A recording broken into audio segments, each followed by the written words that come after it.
What are you saying, ladies and gents? It is your boy, Bucket Sam, and we are reacting today to the latest England squad that has just been announced. Literally, I'm reacting to this live. I have literally got the squad up here, and we're going to go straight into it. Straight away, I want to talk about the fact that a lot of people seem to be annoyed at instantly about the fact that Mark Gahey and Adam Wharton are out the squad. Reportedly, they both have injuries. Adam Wharton is concussed, and Mark Gahey is out. So I'm going to say that straight away, instantly, before anyone jumps onto it, because that's what I'm seeing the replies to the squad. But those are both out, so we'll start off with that. Let's start off with the goalkeepers. Jordan Pickford, Dean Henderson and James Trafford. Those are the three goalkeepers, and to be honest, I don't mind it at all.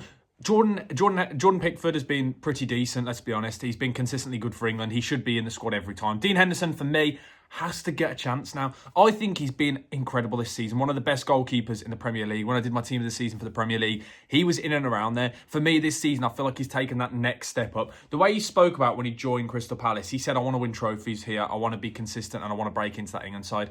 He's broken into the squad and I feel like it's his spot. I think he needs a moment because he's been absolutely incredible. In that final, he was incredible. He's been incredible all season for a massive side. Like, Crystal Palace have had a great season this year, let's be honest. Especially in this calendar year, they've been incredible. And James Trafford has had an incredible year with Burnley.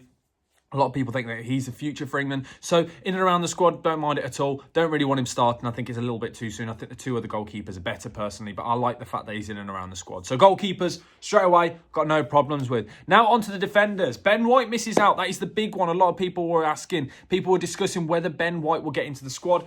I know. Put all the thing aside about what happened with Gareth Southgate. Let's just talk objectively now, just as a player. He's a very good player, but he has only been fit now for a couple of weeks, so I kind of understand why he's not here. That one makes sense for me. But the one that I feel like that has missed out, that doesn't make sense for me, is Tino Livramento. Now, Livramento should be in this squad. I think, again, he's somebody that's for the future. I get Reece James. He's been incredible recently. I get Trent. I get Trevor Chalobah as well. I think he's had a pretty decent season. Colwill, I don't mind it. Colwill, to be honest, for me, I feel like he's just in there as a squad because I don't actually think he's that good. Ezri Konsa, yep, get that entirely. I think he should be starting with Mark Gahey, but obviously Gahey's injured. Dan Burn, completely get it. Kyle Walker. Now, Kyle Walker has had a torrid time on loan at AC Milan. The fans do not like him. He's not been great all season. I feel like this is one, maybe the idea is to get him in and around the squad just so we've got a bit of experience in that back line because there's no John Stones either. So maybe in that defence, he wanted somebody that's played for England for quite a while. That's my only kind of logic I can look at with this. That's the only way I can step back and try and think and understand the thought process. I don't like it personally. I feel like somebody like Livramento should be in there. We should be getting these kind of players in. Obviously, Lewis Hall's injured as well, but I don't know how I feel about it. But I like the fact that Miles Lewis-Skelly's back in. He should be, for me, England starting left back. I look at this.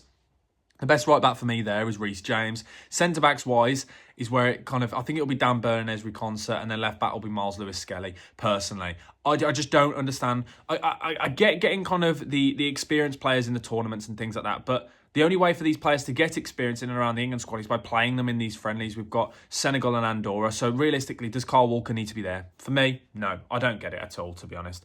Next, we'll go on to the midfielders. In the midfielders now, we've got Jude Bellingham. Yep. Eberechi Eze. Yep. Conor Gallagher. Yes. Who's had an interesting season. He's dropped out the squad recently with the players like Rodrigo de Paul playing so well for Atleti. But I feel like he definitely needs to be in there. I think he's just played over like 30, 31, 32 times in the league this season. He's been a big part to a great season for Atleti, especially off the back of their win against Real Betis 4-1 on the weekend. So you know how important he is for Atleti. So I do feel like he should definitely be in the squad. Jordan Henderson, this is where I kind of struggle. Jordan Henderson, for me, shouldn't be in this squad.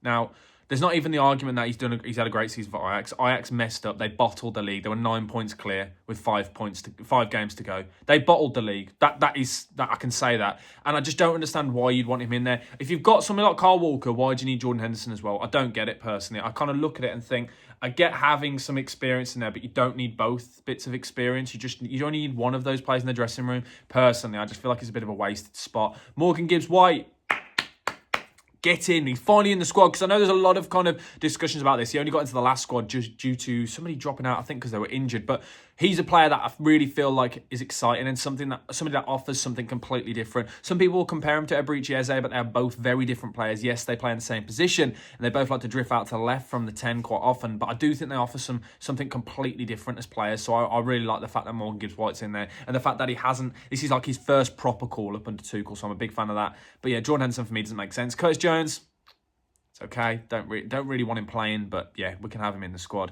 Cole Palmer, yes. Declan Rice, yes. And Morgan Rogers, yes. That is an incredible midfield. I'm a big fan of that. Not really any changes I'd make. Now on to the attackers. Anthony Gordon, yes. Noni Madueke. Don't really get it personally. I really don't get it, especially when you've got Bukayo Saka, who can play on that right-hand side. I don't really get as to why he's in the squad personally. Don't really like it as a player. I don't feel like he's, for me, one of those players that had a really good start to the season when he had he scored a hat-trick, I think, against the Wolves after he put his Instagram story up. By that, I don't think he's had a very good season. Shoot me if you think I'm being controversial. I don't really rate him that much. Bukayo Saka, obviously in the squad. Ollie Watkins, obviously in the squad. Harry Kane, obviously in the squad. And then the one that's really interesting is Ivan Toney. Now, this is where a lot of discussions already come about. The fact that I know he's having a great season out in Saudi Arabia and he's been scoring goals for fun, even in the Champions League over there. I really like him as a player. Should he be in the England squad? This is the question. Is he being tested enough to be in the England squad? It's an interesting one. To be honest, he's third choice, so it doesn't really matter. Realistically, he's not going to get any minutes.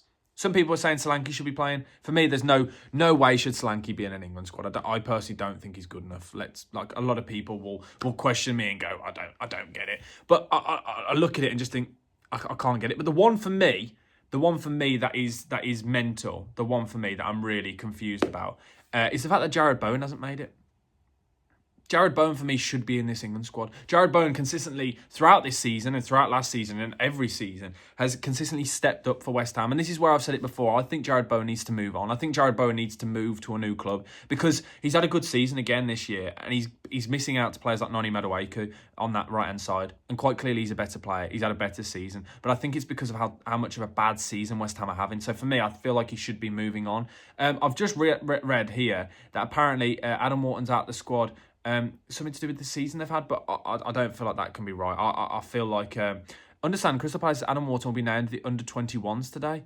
Oh, okay. Maybe then I was wrong. I read earlier that he was concussed. I might be completely wrong, but that doesn't make sense for me then. If he's not in the squad, I don't understand as to why he's not in there. But Jared Bowen, by the way, in his last 5 games, got 4 goals and 2 assists. So it's not even form-related. This is what I mean. I just feel like Jared Bowen needs to move on. He really, for me, should be competing with Bukayo Saka, and he offers something completely different. A player you can bring on who's very direct and will score goals. We know that. And that's why I just feel like he's unlucky to miss out on this squad. But please let me know your thoughts down in the comment section below. I feel like there's only a few problems I have with the squad, but overall I think it's a very decent squad. But let me know your thoughts down in the comments. Please smash the like button. Please do subscribe. I'm trying to get to 15,000 subscribers by the end of the calendar year, but we're nearly at 10k first. So let's get to that first. But thank you guys for watching. As I said, let me know your thoughts. Let me know your predictions as well for the Senegal and Andorra game. I probably won't be watching either. I'm going to be real with you. I never really watch the international break games unless they mean anything. So yeah, I'm sorry. But thank you guys for watching, and I will see you later in the week for some more videos. Thank you and goodbye.